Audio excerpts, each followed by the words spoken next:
Russian President Vladimir Putin has issued a statement regarding the ongoing conflict with Ukraine, reiterating that Moscow would end its military operations in the country if Ukrainian forces vacate territories that Russia claims as its own.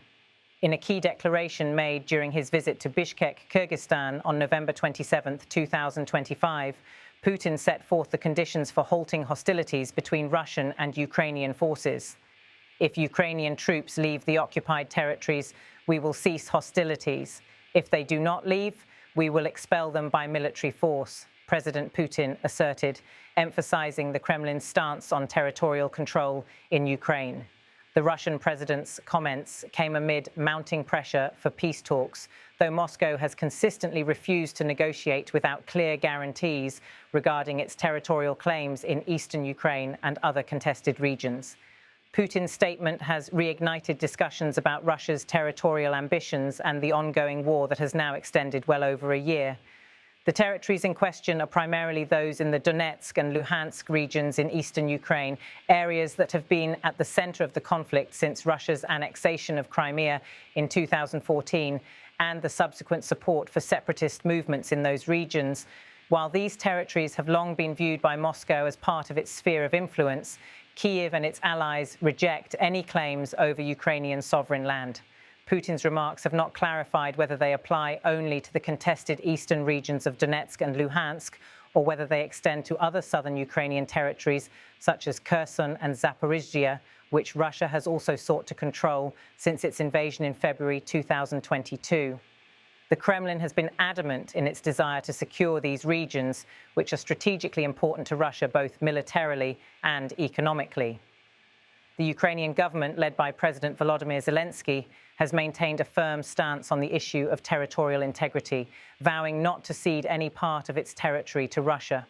This has been a central issue in peace discussions, with Ukraine rejecting any territorial concessions and insisting on the full restoration of its borders. Despite Russia's military efforts, the situation on the ground remains highly dynamic, with both Ukrainian and Russian forces engaged in intense military operations along multiple fronts. While Putin has expressed confidence in Russia's military gains, Ukraine has also made significant strides in pushing back Russian forces from key areas, particularly in the east and south of the country. Alongside his statement regarding the conditions for ceasing hostilities, Putin also provided an update on the progress of Russia's military campaigns in Ukraine. A positive dynamic is being maintained in all sectors. Moreover, the pace of our troops' advance in all these directions is accelerating noticeably.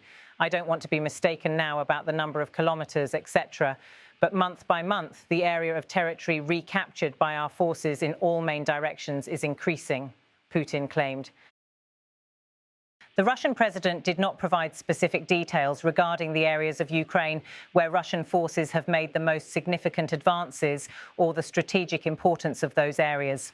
However, Putin's statement underlines the Kremlin's belief that the military offensive remains on track, with territorial gains continuing despite fierce Ukrainian resistance and the support Kyiv receives from Western nations. The Russian military's push to gain control over key Ukrainian cities and regions has been a focal point of the conflict. Moscow's strategy has been to capture strategic territories that provide both military and economic advantages. The Donbas region, which includes Donetsk and Luhansk, has been a key objective, as it is rich in industrial resources and provides a land bridge between Russia and the Crimean Peninsula, which Moscow annexed in 2014. The southern regions of Kherson and Zaporizhzhia are also of immense importance to Russia due to their proximity to the Black Sea and critical infrastructure such as ports and energy facilities. Kherson, in particular, has been a major battleground in the ongoing conflict, with both Russian and Ukrainian forces vying for control of the region's strategic locations. While Putin's statements suggest a degree of optimism regarding Russia's military operations, the reality on the ground remains far more complicated. Despite the territorial advances, Ukrainian forces continue to resist Russian encroachment, utilizing advanced weaponry supplied by Western allies, including the United States, European Union, and other NATO members.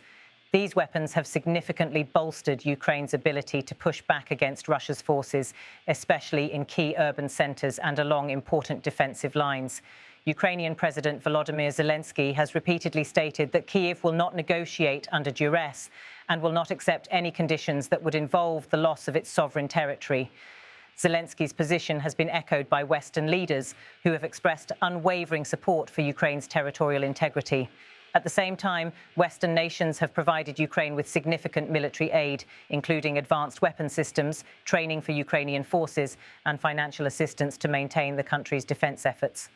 The West's continued support for Ukraine has been a significant factor in the resilience of the Ukrainian military and its ability to push back Russian forces in certain areas. However, the situation remains fluid and the course of the conflict could still shift depending on military developments on the ground. Putin's call for Ukrainian troops to vacate occupied territories is also a reminder of the broader geopolitical struggle between Russia and the West. The invasion of Ukraine has drawn sharp lines between NATO countries, which support Ukraine's right to self-determination, and Russia, which views NATO's expansion as a direct threat to its national security. The role of international diplomacy continues to play a crucial part in the search for a resolution to the conflict. While there have been calls from various international actors, including the United Nations, for a ceasefire and negotiations, significant progress has yet to be made toward a lasting peace agreement. The complexities of the situation, particularly surrounding the issue of territorial control, remain a major hurdle to diplomatic solutions. As of now, the focus remains on military operations, with both sides continuing to build up their forces in key areas. The winter months are expected to bring more challenges as the harsh conditions in eastern Ukraine and the Donbas region will complicate military operations for both Ukrainian and Russian troops. Putin's statement regarding a potential cessation of hostilities if Ukrainian forces withdraw is unlikely to sway Kyiv's position, especially given the strategic significance of the territories in question. The Ukrainian government has consistently stated that it will not agree to any terms that would involve the surrender of its land to Russian control. The international community, meanwhile, continues to monitor the situation closely. The war in Ukraine has had far-reaching implications for global security, particularly in Europe and the broader post-Soviet space. It has also impacted global supply chains, particularly in the areas of energy and agriculture, as both Russia and Ukraine are major producers of gas, oil and grain. The situation in Ukraine remains one of the most significant geopolitical crises of the 21st century, with no clear resolution in sight. Both sides appear entrenched in their positions, and the outlook for peace remains uncertain as military operations continue unabated. The conflict in Ukraine has drawn comparisons to earlier geopolitical struggles, particularly the Cold War-era tensions between the Soviet Union and the United States. However, the current war has far-reaching consequences, not only for Ukraine and Russia, but also for Europe and the broader international community. In conclusion, Russian President Vladimir Putin has reiterated Moscow's demand for Ukrainian forces to withdraw from territories claimed by Russia, offering the prospect of a ceasefire if these conditions are met. While this declaration underscores Russia's ongoing military objectives, the conflict remains far from over, and Ukraine's steadfast resistance continues to complicate any potential resolution. The international community continues to call for a peaceful solution, but the road to peace remains uncertain as both sides continue to engage in military operations. The situation in Ukraine remains fluid, and the outcome of the conflict will have profound implications for regional stability, international diplomacy, and global security.